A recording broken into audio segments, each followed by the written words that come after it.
So definitely we'll talk about power sector transformation and a little bit about the Water Resources Board and some of the other priorities that are occurring at DPUC this year. But before I do that, I do want to do a little bit of level setting, just maybe a little bit for myself, but also hopefully a good way to start out this year. At a time when I wake up each morning thinking that everything might be over that I care about, that where the EPA is being eviscerated, where our national treasures and monuments are being drilled for oil and other things, where essentially every day there is a fresh outrage. A question that my dad used to ask me when we were thinking about big problems comes to my mind, and that question is, with whom do you ally? That's really what it comes down to. When you've got a set of problems that are invisible, ubiquitous, require fundamental system change to fix, and are difficult to explain to the populace, and you've got a federal government that is fundamentally in opposition to all of the things that you hold dear, the question becomes, as it has become several times during the course of this nation, with whom do you ally? And to Kat's earlier point, to the Treasurer's point, one of the things I am most happy about being in this wonderful state is that it's the people in this room. It's people outside this room. This state is a bastion of the good guys. My daughter's obsessed with Star Wars, with the opposite of the dark side. And I think one of the things that we sometimes forget as we enter into contentious sessions locally is that context that our conversations sit in, and the importance of the work that we do here in terms of being a light in a dark time for the rest of the country. I have friends, I was down last weekend visiting a friend of mine in New Orleans, and folks in places like that, to Seth's point, they're looking here to see where policy needs to go. And I'm just really excited and happy and proud that you all take it as seriously as we do, that responsibility, and that we've been able to do such great work, the work that Seth has talked about most recently, but really there is a consistent trajectory of historical work here that bends towards justice, both environmental and general. And I couldn't be more proud to be a public servant in this state as a result. So I'm going to quickly talk about a couple of the major priorities that we have at the Division of Public Utilities this year. One of them is power sector transformation, and I'll spend a little bit of time on it. It's extremely complicated, but I'm going to talk for just a little bit to explain why it's important, and then we'll do Q&A at the end, because I think that's an easier way to work through some of these issues, if that's okay. So the power sector transformation is essentially the not the counterpoint, but the necessary partner of the governor's long-term 1,000 megawatts by 2020. It's actually near-term 1,000 megawatts by 2020. Carol's shaking her head. Clean energy goal. One of the questions that I like to ask when I'm talking about this is, if you had to think about the top 3 challenges for increasing the purchase of renewable energy at the state and regional levels, what would you list? I'll call on people, but no people who come to my events. Anyone? What do you think the top 3 challenges are for renewable energy penetration? Anyone? Just guess. Go ahead, Rachel. Combining renewable energy into the current grid. Yeah. Okay. So that's totally the actual answer. Sorry. I was supposed to get to a couple before. Siting, yes, not just southern New England. It's actually generally New England. Siting is a real challenge. That is true. Storage, but also part of grid management. Yes, absolutely. So there's a lot of challenges, but the one that we're focused on in power sector transformation is bringing the grid into the 21st century. Essentially, the grid was designed really by Thomas Edison, and well, between Thomas Edison and Tesla, they had like a fight, if I remember correctly, and I believe Edison won, since all the electric companies are named after him, but DC versus AC, yeah, that's right. So it was designed at the beginning of the 20th century, just like the Model T. And so when you look at the Model T, that's what you should be thinking about when you think about the magic that makes the lights turn on in your house. Now, remember this, the Model T was an impressive automobile. They built things the right way back then. They had to invent marketing in order to get people to buy the Model A, because the Model Ts never ever broke down. So it's not bad that the grid was designed at that time. What it is it's necessary for that to evolve. That grid was built for what we call one-way power flow. That means that there's a very large plant at the top of the hill, and all of that electricity flows downhill until it gets to your house. It's not built for you to produce energy at your house and move energy back up the grid. So, much like communications networks went from one-way to two-way, the power grid is entering the 21st century, where both energy and information need to move back and forth from the edge of the grid. What that fundamentally means is that we've got to completely redesign the grid business model. The great thing is that from a technological point of view, it's not rocket science. Almost all the technology exists and is in the world.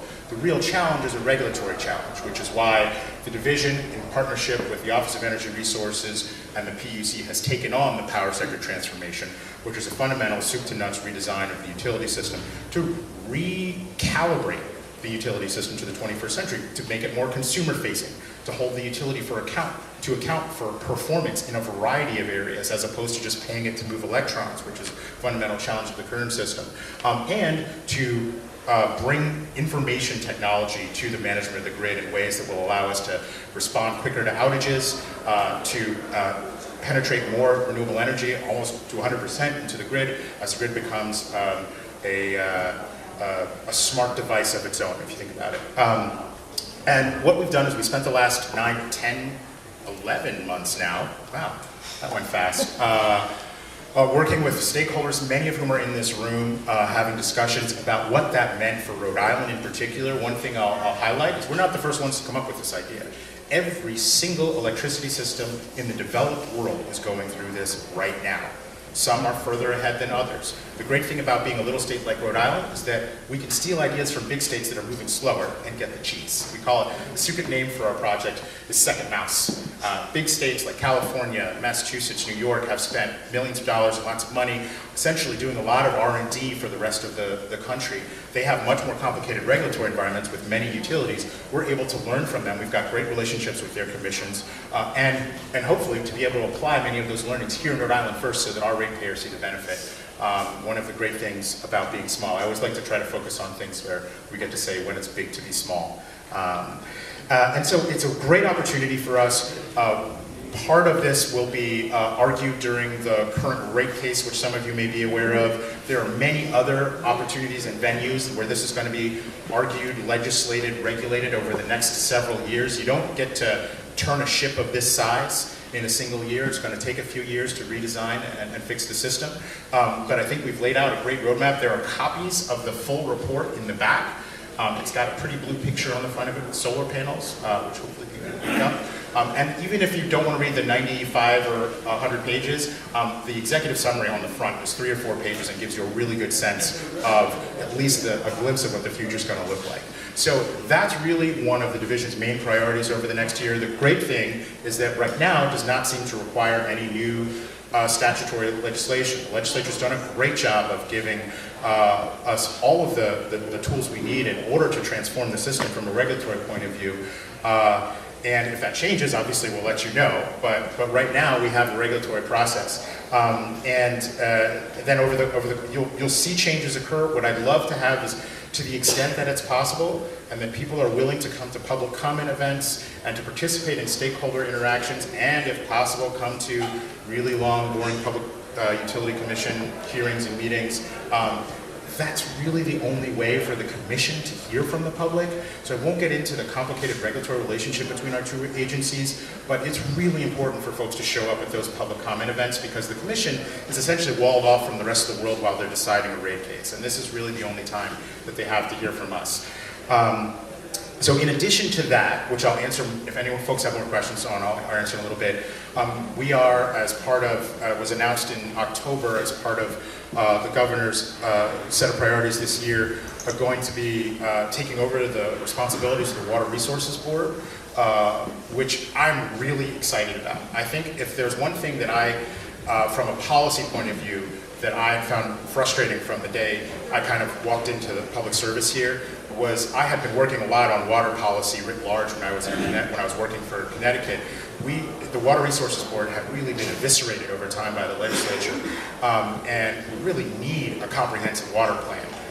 We have an extraordinary water resource. We're essentially the Saudi Arabia of water. But that water is a resource for all future generations of Rhode Islanders as much as it is for our current generations. And without thoughtful planning, without conservation investment, without a comprehensive understanding of the puts and takes to that system, it's really hard to imagine a future in which we're able to maintain that resource for all of those future generations. My daughter's 7, my son is 3.5, and when you have that sort of wealth, there's a large amount of responsibility that comes with that, both from an economic, some environmental diversity point of view, and from a development point of view. And we're really excited to bring on the Water Resources Board to expand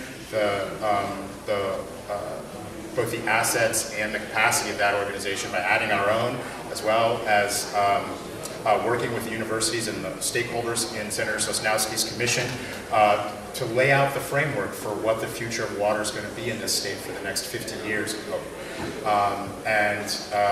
The work has really just begun. So I think one of the other things that I'll ask even more for in this case is that the division, while it regulates water in some portions, it really needs input from stakeholders as we're working with Senator Sosnowski to chart the path for the future. So show up at our meetings if you can. If you can't, send us comment. Do whatever you can to provide input. Those of you who have knowledge both of the history and concepts and visions for the future of what water needs to be in this state, so that we can do the right job. And that's it. I'm happy to take questions.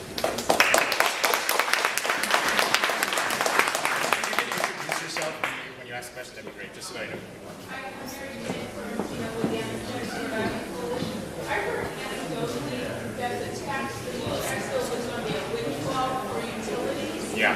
And I was wondering if that money will be translated into modernizing the grid. So what I'll say is that money is going to go, as much as it's in, from my point of view, all of it should go to ratepayers. And that means value for ratepayers. That might be investment in the things that will modernize the grid, may mean savings in terms of rate savings as well. It's an awful lot of money.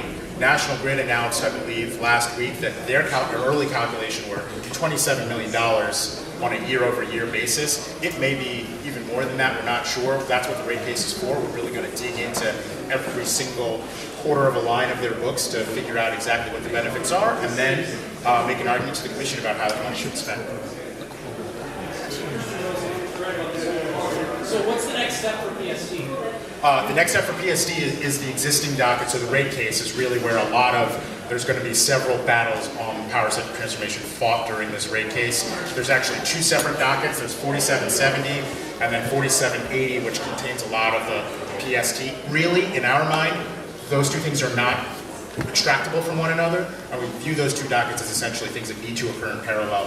You can't decide on rates without having a clear sense of what the capital investments are going to be for the next 4 to 5 years, and that's really what's under discussion right now. So those are the most obvious things. There are other areas and other smaller things where you'll see components of the power sector transformation, but the primary battlefield right now is the rate case itself. Thank you, Administrator McCleary.